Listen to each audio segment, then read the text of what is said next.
Buckle up, today we're getting on the struggle bus.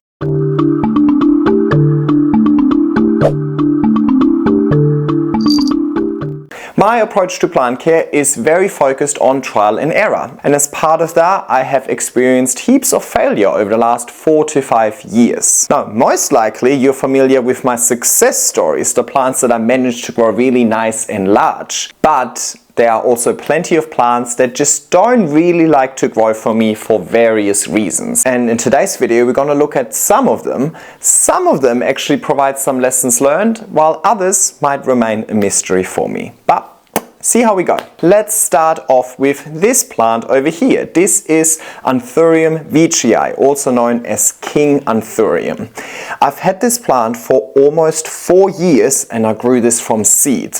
And it is alive, so it's not a total failure, but this plant is certainly on the struggle bus. This was actually the second Anthurium I've ever had, and yes, of course, growing it from seed is a bit of a challenge in the first place. I have grown other Anthuriums from seed successfully, and they have way outgrown this plant like very quickly. So given that this plant is almost 4 years old, it is pretty small, and this is the biggest it has ever been. These are the biggest leaf it has ever grown for me. So I think this plant is just not really liking the conditions that I've got to offer. It's on my shelf with all of the other Anthuriums, and this is the one that likes the conditions the least. Most of my other Anthuriums are velvet, like the Queen, Crystallinums, Magnificums, and so on. So this is actually one of the only non-velvet philodendron that I've got. So my lesson over here for myself is that maybe my conditions just work better for the velvet Anthuriums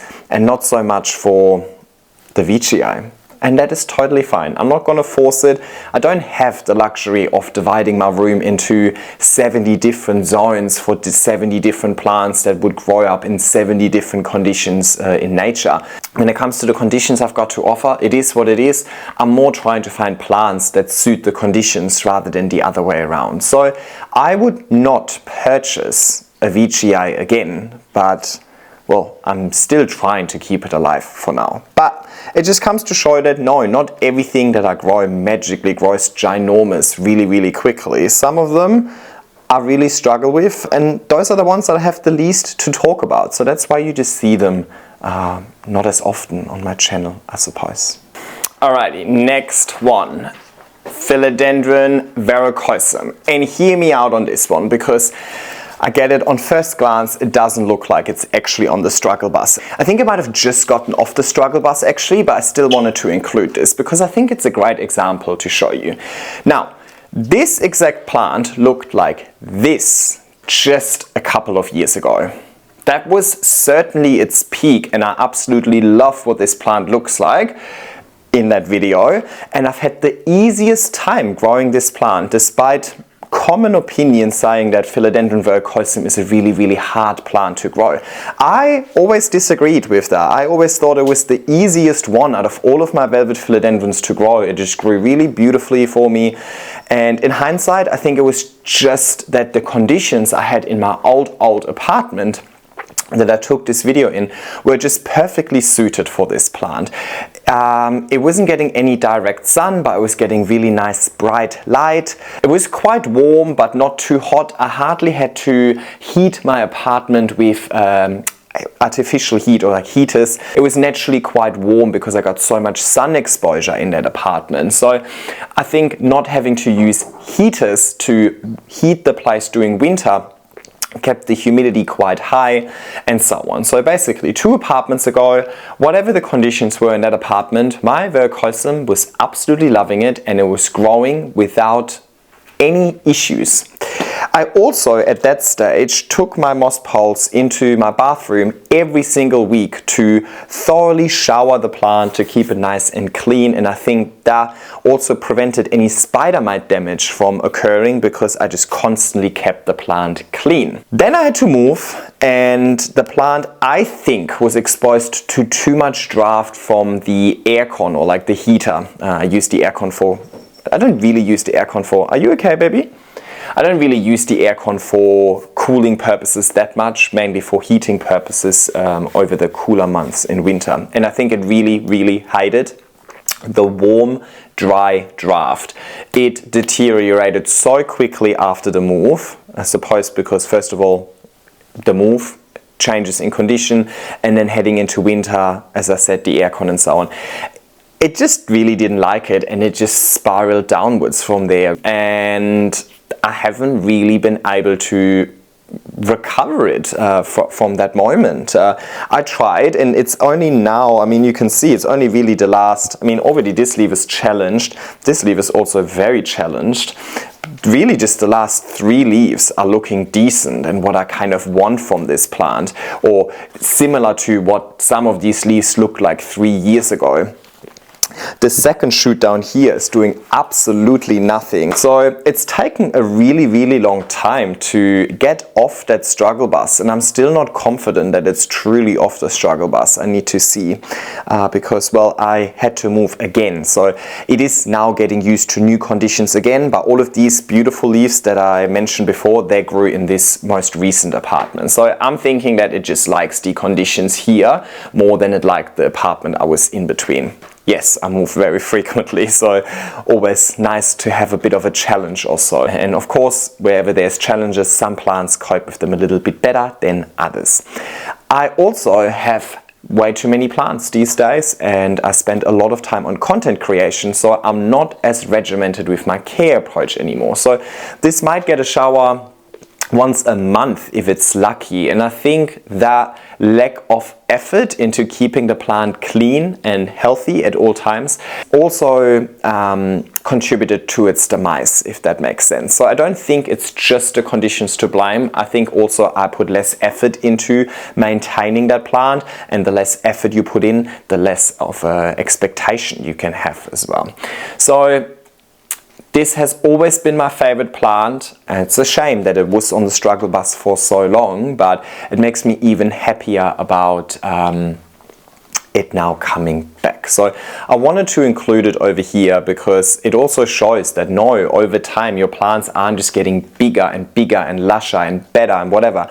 Jan from 2 years ago was in a much better position to grow this plant, and despite having made more learnings over the last 2 years, that's not a fail-safe way of growing plants. Things can still go wrong. We're dealing with organisms. It's not all just in our control. So also just want to normalize that, if that makes sense. You know, it's not a linear trajectory and everything just keeps getting better. There's ups and downs, comes in waves, and that's okay. While this plant wasn't thriving over the last 2 years, I have many other plants that thoroughly did, and I like to focus on the ones that are doing well rather than just beating myself up over the ones that aren't doing all too well.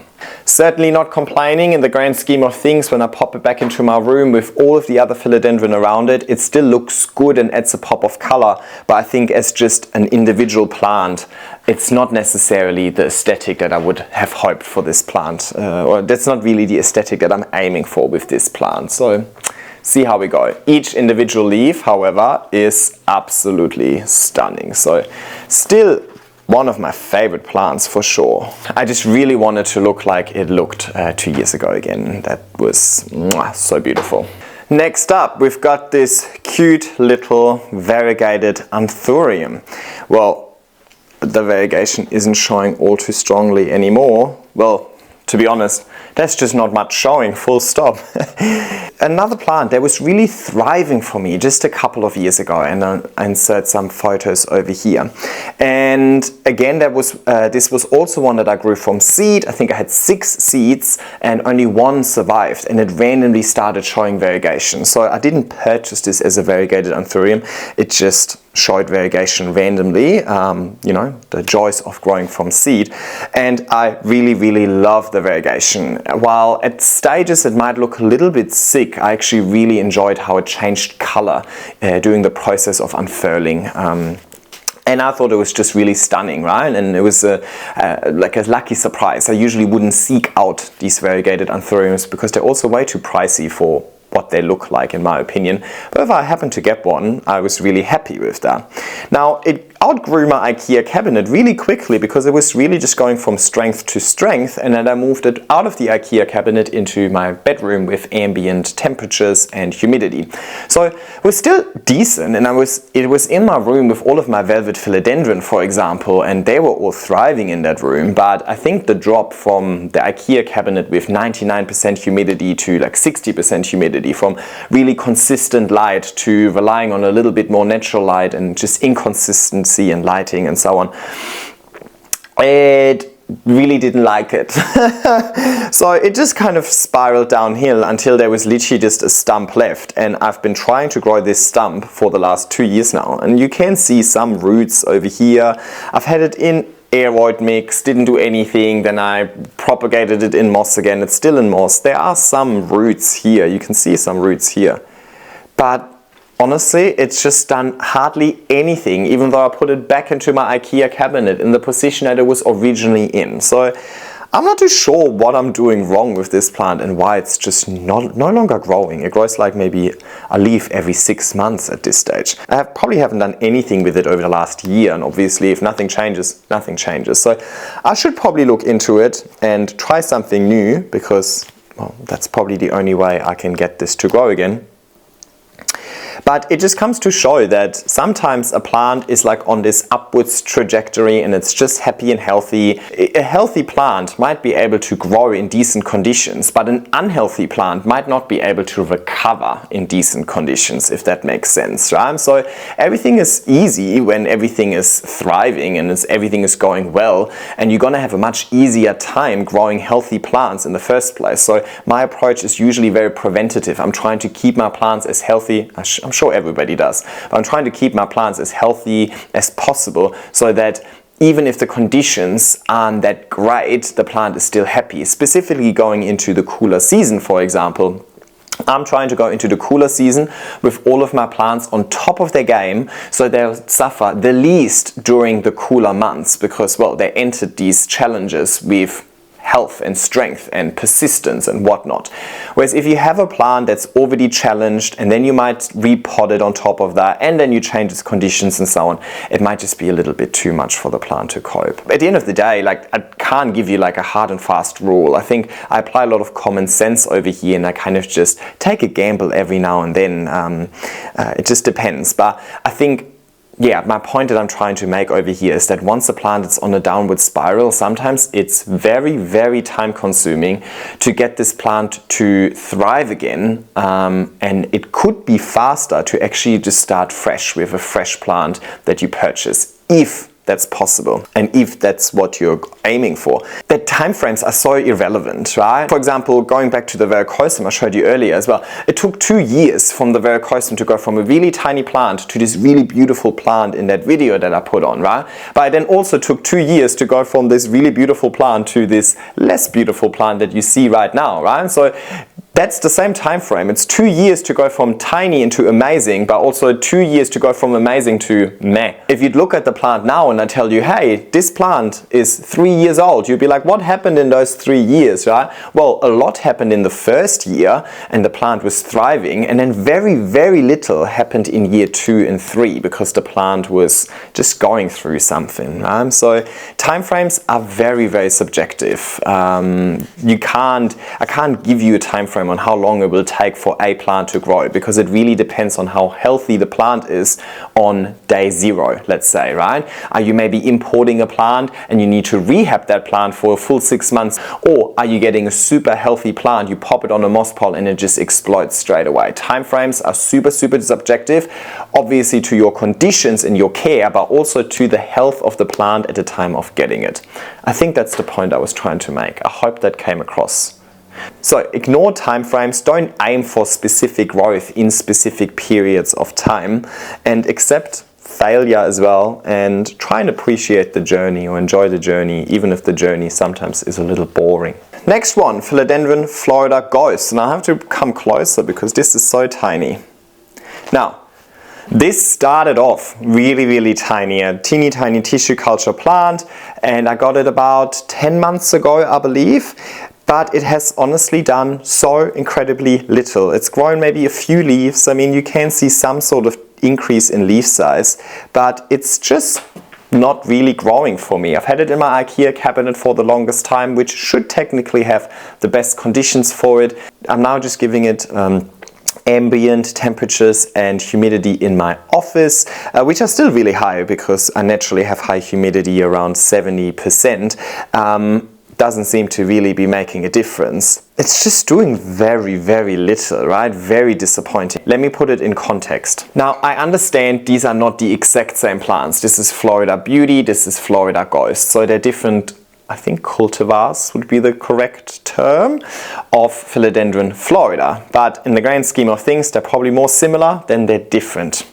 If anything, I've heard that Florida Ghost should be easier to grow than Florida Beauty, or at least the same, I suppose. I got them at the same time and they were the same size when I first got them. They got the same conditions throughout their whole life journey. And the Florida Beauty, I dropped it the other day and 2 leaves snapped. It had thrips. So it's gone through a bit, this Florida Beauty. It's still looking like this. This one I did not drop, this one did not have thrips, this one actually just done absolutely nothing in the same time frame despite the same conditions. So obviously that should kind of make me think that, well, maybe the conditions suited this plant but didn't suit this plant. Hence I have now changed the conditions of this plant, but it still hasn't really done all too much for me. So to be honest, I'm not all too much smarter after growing these plants for a year. Well, I'm a bit smarter about this plant. I know what this plant likes. I'm not smarter about this plant. I don't really know what I should be doing. Actually, I know what I should be doing. I bought another one that was a little more advanced, and even that one isn't growing all too well for me. So I think my lesson here is that Philodendron Florida Ghost might just not be the plant for me to grow. It might just not like the conditions that I've got to offer. It might not like the care approach that I like to take. I'm pretty hands-on and I think this plant wants to be neglected a little bit more. But I'm having a hard time neglecting my plants. I don't know, I'm a more helps more person. And I feel like the Florida Ghost is just not a more helps more plant. So no, I wouldn't get it again. Even if I see a more established specimen, I would just not buy it again. I just rather focus on the one that I know grows well for me and stick with the Beauty. Kind of nicer looking anyway. Alrighty, next one. Also not technically on the struggle bus at the moment. This is the best it's ever looked. This is Alocasia fredek, and she is looking good and healthy. Finally. If you followed me for a while, you've probably seen this plant. I've done a 6-month update on this plant from getting it as a teeny tiny tissue culture plant to killing it within 6 months. Well, I didn't fully kill it. There were a couple of corms in that pot by the time the plant decided to not be alive, and I propagated those corms, actually 3 corms, sorry, and those are the 3 corms now. After I shared that 6-month update video, a lot of people told me to just do less. I had it in my IKEA cabinet with really high humidity, great lighting, frequent watering and so on, and they're just like, just do less. It kind of likes to be neglected a little bit, and that's what I've done. I moved her out of the cabinet into just my office, so ambient temperatures and humidity, still again quite high humidity at around 70%, but compared to 99 in my cabinet. And I just do way less for it. I just try to ignore her, which is really hard for me because, as I said before, I'm a more helps more person. I enjoy plant care. That's my hobby. I enjoy looking after my plants, watering my plants, getting the best out of my plants. And I feel like this plant didn't appreciate my approach. So I wouldn't get the plant again, I think. But as long as I have some corms, I'll keep propagating it and try again and again. But I wouldn't purchase it again. It's just not a plant that works for me in the way that I want to care for my plants. It just doesn't work with my personality, I think.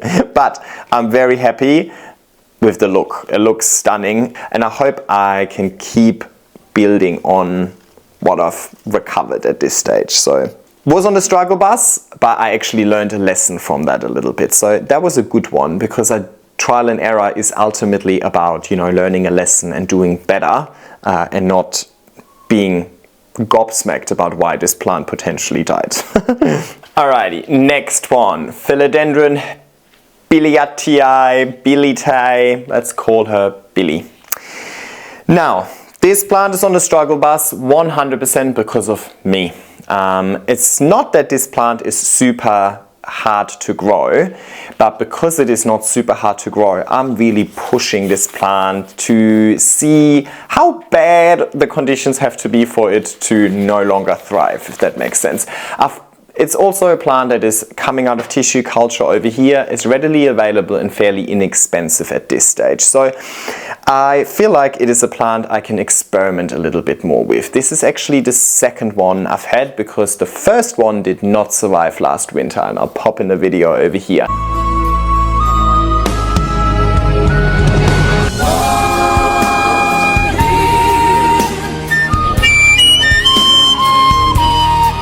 It was growing so nicely, it was super beautiful. I had it on a moss pile, it was growing on that moss pile, it was taking full advantage of the moss pile with many roots sticking out the top. It had beautiful, nice, large leaves, these beautiful orange petioles that you're looking for. It was thriving.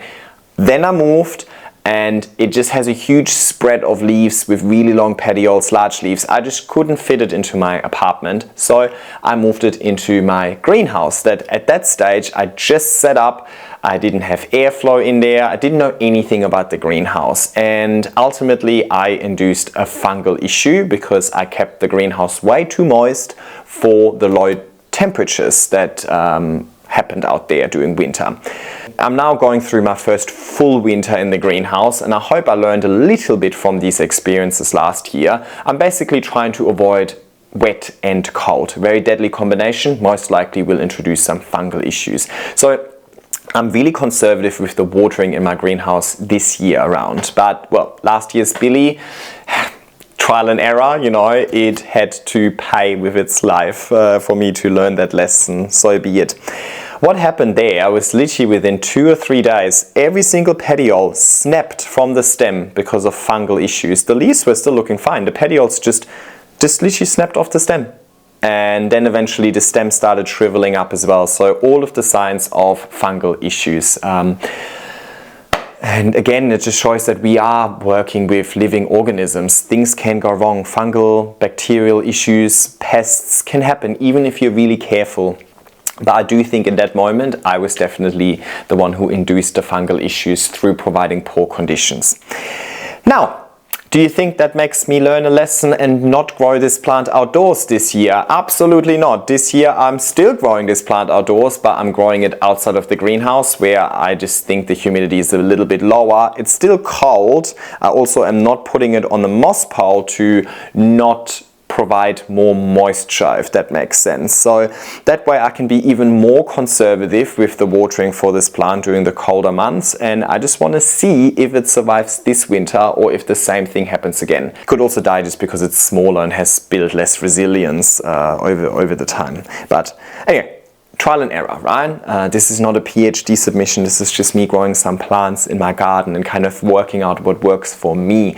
Doesn't necessarily mean that it will always work for the viewers as well, but I'm just sharing my experiences. So basically, still a plant on the struggle bus because I know what this plant is capable of growing into, and I know that if I would give it the conditions that I can offer it indoors, for example, it would grow really well for me. It likes me. I've done it before, but I just had to choose which plants I grow indoors and which plants go outdoors because I have very limited space. And this plant was just not giving me enough bang for the buck, right? It's a huge plant that takes up a lot of space once you start growing it large, and I much rather put a couple of plants in that space instead. So see how she goes this year round, but definitely a very common plant that a lot of people can grow really well, and I just haven't really managed to grow it continuously really well.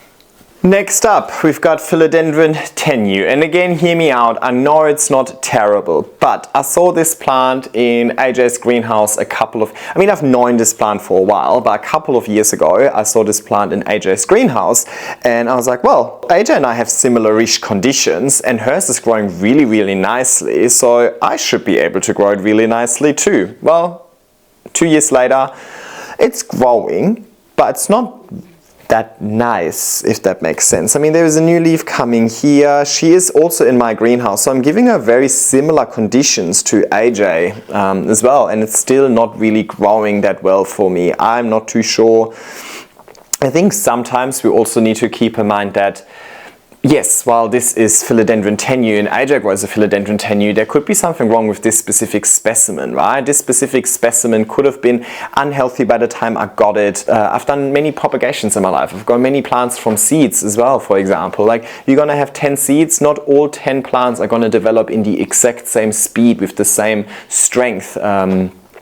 Even if you provide them all with the same conditions. I do think there are some differences between specimens within the same species and so on. I also don't remember how I got this one, if it was a stem cutting or if it was I think it was a stem cutting, and I think it was a stem cutting that was fairly juvenile as well. So, you know, if you get a stem cutting from a more mature plant, you might have success faster and so on. So yeah, at the end of the day, I just don't really like this plant that much. Like, it's growing, but it's not growing that fast. It's not growing that nicely. The leaves come out a little bit damaged as well.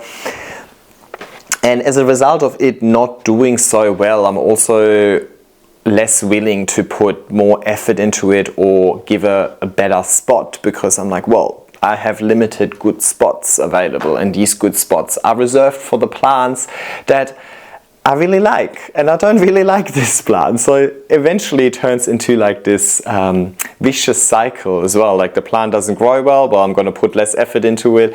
I'm going to give it worse conditions because it needs to take the back seat, which makes the plant grow even less well, blah, blah, blah, you know. So it is what it is, but it's just reality of having so many plants. You got to prioritize, and you can't give all of the plants the best possible spots. It's ultimately just choosing which plants you really want to see succeed, and which ones, you know, you're happy in taking a back seat.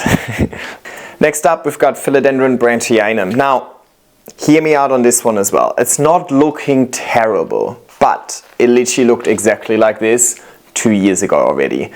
It just has done very little over those 2 years. It has never really increased in leaf size for me. At times it died back and then came back and so on. So it just looked pretty much like this for the longest time, and I'm just not able to take it to the next level. And it's probably because I'm not providing good enough conditions, and it's probably also because I'm not providing enough nutrients, but first and foremost because of the conditions. But comes back to the priority conversation we just had.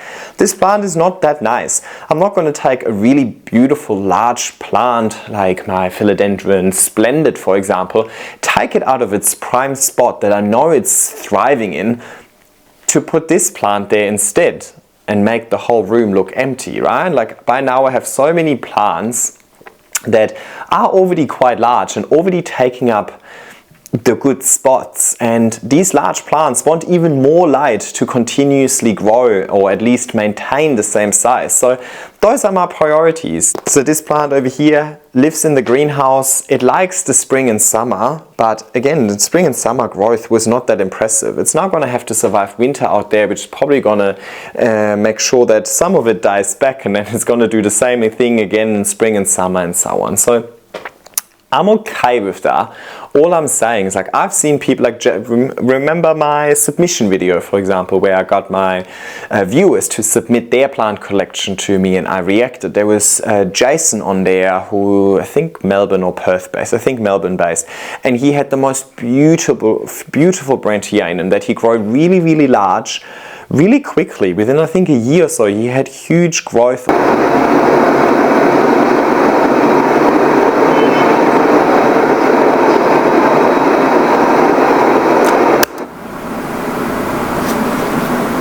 Jason.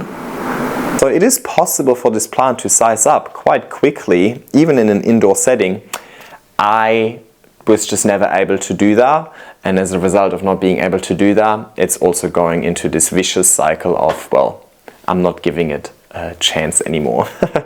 And that's okay. This is just reality of having so many plants. If I would want every single plant to thrive to its best ability, then I would definitely have to cull some of these plants. But now that I have a greenhouse, I have space for these filler plants, right? I just need to have realistic expectations that no, this plant is not going to thrive. This plant is not going to shoot the lights out. This is not going to be the plant that I'll shake on the internet and everybody is going to go like, how did you do that? This is just a plant, and that's also okay. Alrighty, next up, kind of hard to see in front of my black t-shirt, but this is Alocasia Black Velvet.